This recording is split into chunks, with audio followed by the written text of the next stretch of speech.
Hello, and welcome to this presentation of Global Happiness 2023.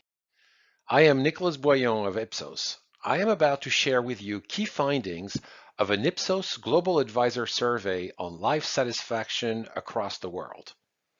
At Ipsos, we regularly ask people how happy they are. We last did that in January of this year when we interviewed over 22,000 adults in 32 countries. One of the questions we ask is, taking all things together, would you say you are very happy, rather happy, not very happy, or not happy at all? On average, across 32 countries surveyed, 73% described themselves as very happy or rather happy. This year, the 5 countries with the largest proportions of people saying they are happy are China, Saudi Arabia, the Netherlands, India, and Brazil. Australia fell from number 1 a little over a year ago to number 8 this year, but it remains well above the global average. At the other end of the spectrum, only 50% in Hungary report being happy. Now, since we started measuring happiness 12 years ago, we have repeatedly seen wide differences across countries. A range of 40 percentage points between the happiest and least happy country is typical. While we see significant differences in levels of happiness across countries, we do not see as many across demographic variables at the global level. In aggregate, men and women are as likely to say they are happy. And happiness levels tend to also be similar across age groups or generations. However, the proportions of happy people is higher among those who are married, more affluent, and better educated.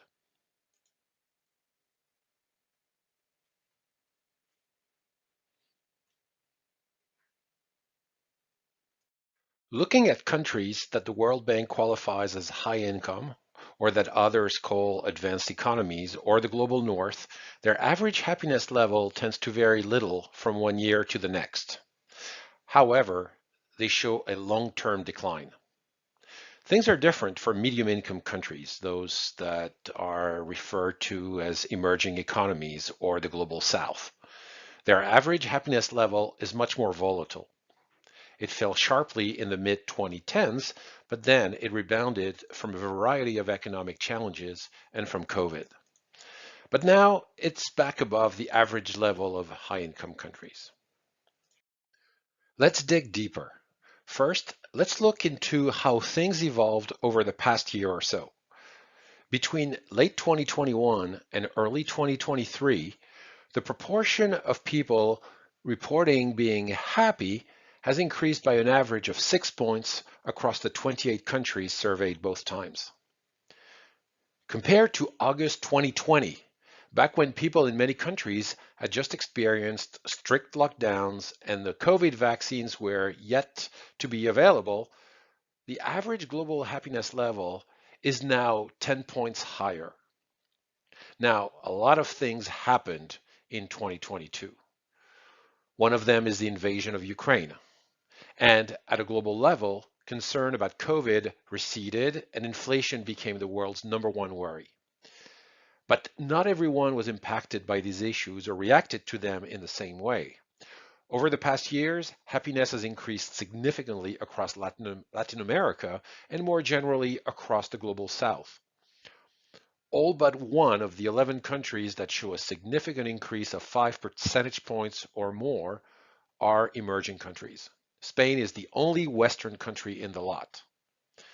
On the other hand, all 7 countries with a significant decrease are advanced economies, including the 3 largest ones in Europe, as well as Canada and Australia. Long term, we see a different pattern, and a pretty clear one. We looked at happiness levels in the countries that we had already surveyed 10 years ago and found that on average, across these 22 countries, happiness had decreased by 4 points over the last decade. But trends vary widely across countries.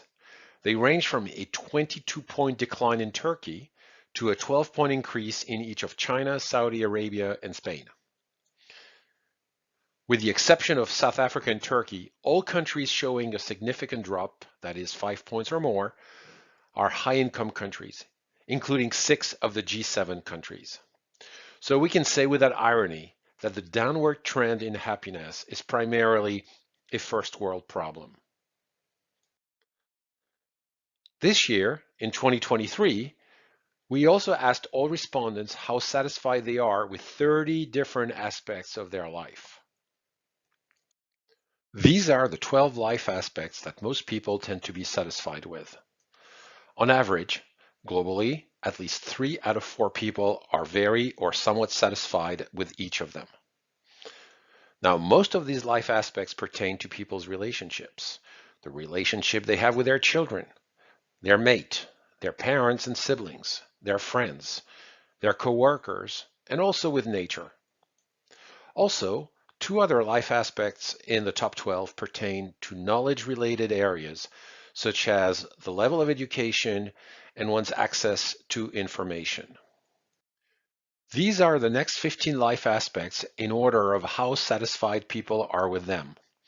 They represent the middle tier of life aspects, most with a global satisfaction level between 71 and 74%, and a couple with a lower one in the mid-60s.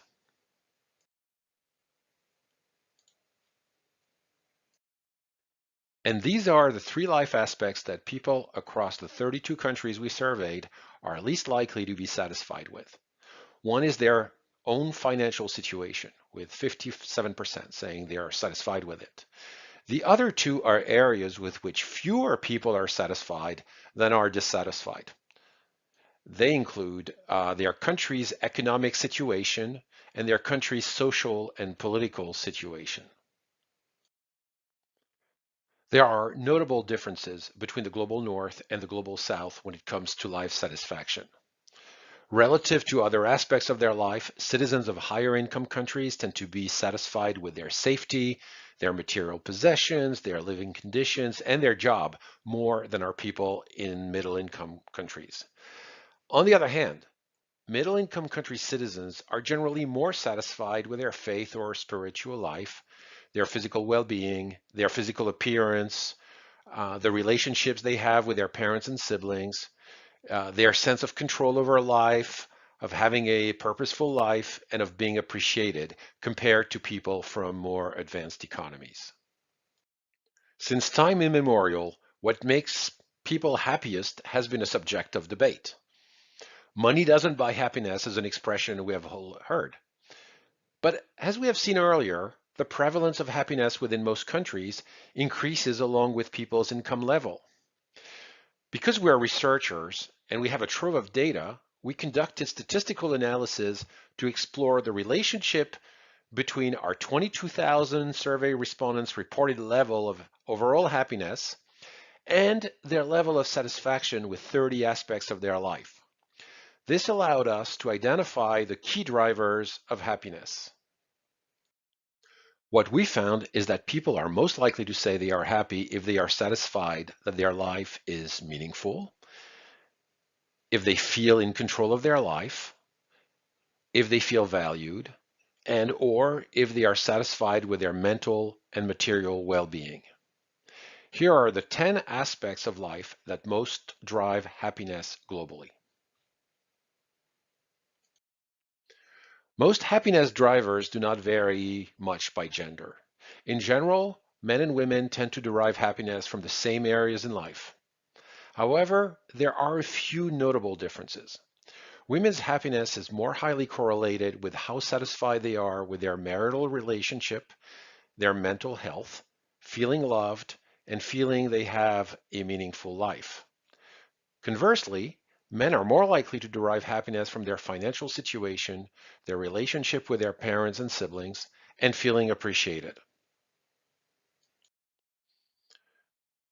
The value of identifying the key drivers of happiness is that it provides a roadmap to increase happiness levels. The most efficient and effective way to increase overall happiness is to increase satisfaction with the life aspects that most impact happiness, especially if they show middling or low satisfaction levels.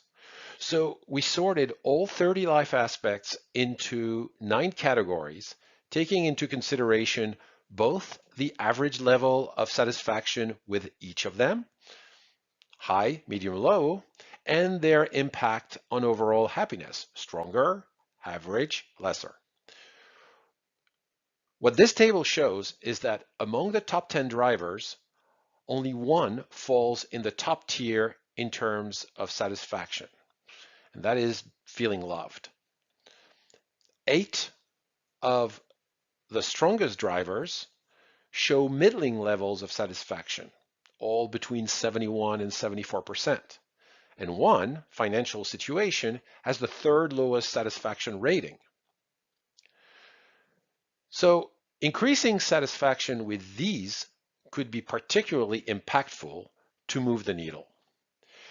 This would also be the case for the average drivers with the lowest satisfaction ratings, for example, exercising and physical activities. Now, what falls in the lesser drivers column on the left may be surprising to many. In particular, why is my children there? The reason is that the vast majority of people who have children, actually 85% on average, say they are satisfied with that aspect of their life, regardless of whether they are happy or not overall. The same applies to relationships with one's spouse or with close relatives. Finally, note in the bottom left, the two lowest rated life aspects, my country's economic and social political situation, are not strongly correlated with overall happiness. On the other hand, bottom right, one's own financial and material situation are top drivers.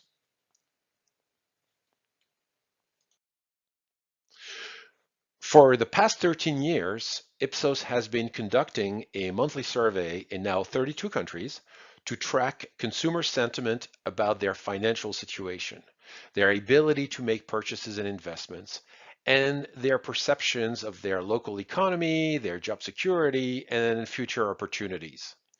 We use the data to calculate a consumer confidence index. Now, one of the key findings from the Global Happiness 2023 study is that national levels of happiness mirror consumer sentiment. When comparing the percentage of happy adults of 22 countries with Ipsos's Consumer Confidence Index score for these same countries, we find a very high level of correlation. This makes sense considering that 3 of the top 10 drivers of happiness are related to material well-being, living conditions, material possessions, and one's own financial situation, and that happiness increases with income.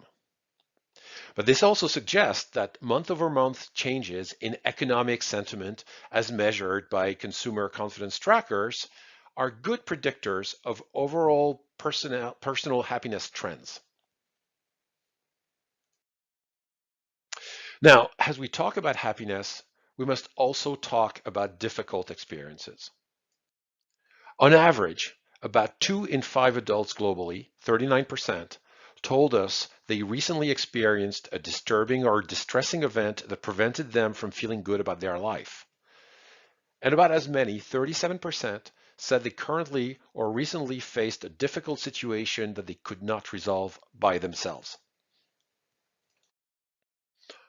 Our research highlights stark differences when it comes to the odds of experiencing personal issues based on age and income.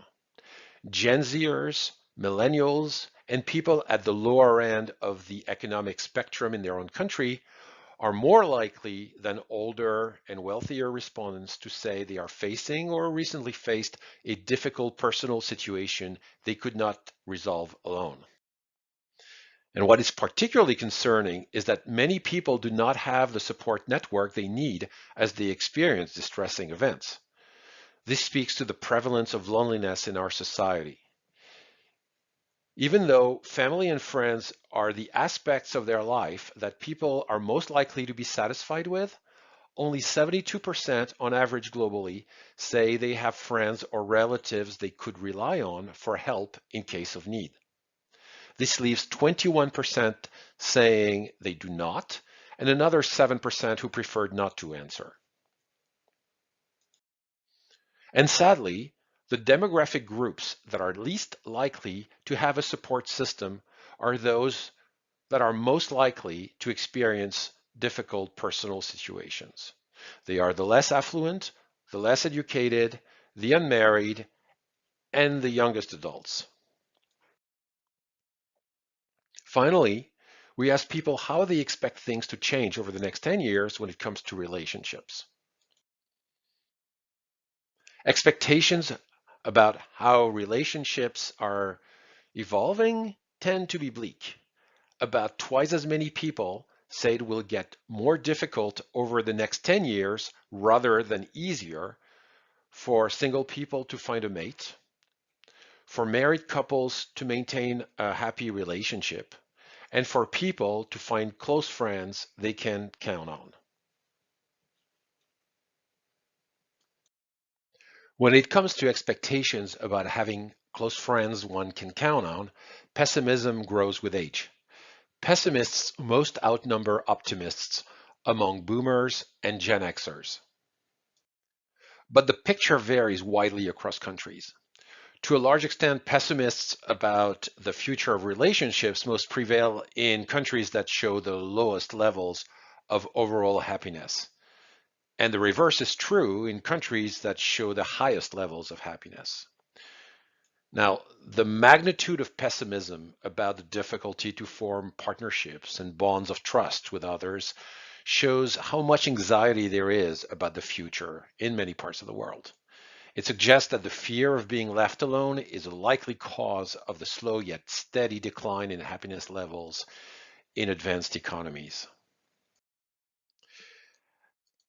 As we reach the conclusion of this presentation, I would like to recap some of the key findings of Ipsos's Global Happiness 2023 survey. First, 73% of adults globally report being happy.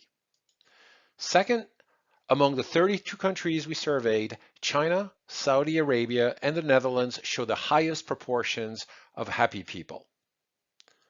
Third, happiness has rebounded in Latin America, but it trends down in many high-income countries. Four, human connections are what people are most satisfied with, but they are also anxious about the future of relationships. And loneliness is widespread, and it affects the young and the poor most. Finally, what characterizes happy people most is that they tend to feel their life is meaningful, that they are in control of it, that their mental and material well-being are good, and that they are valued. I invite you to look at the full survey results by going to ipsos.com and typing Global Happiness 2023 in the search box, or you can use the QR code on this slide. Thank you.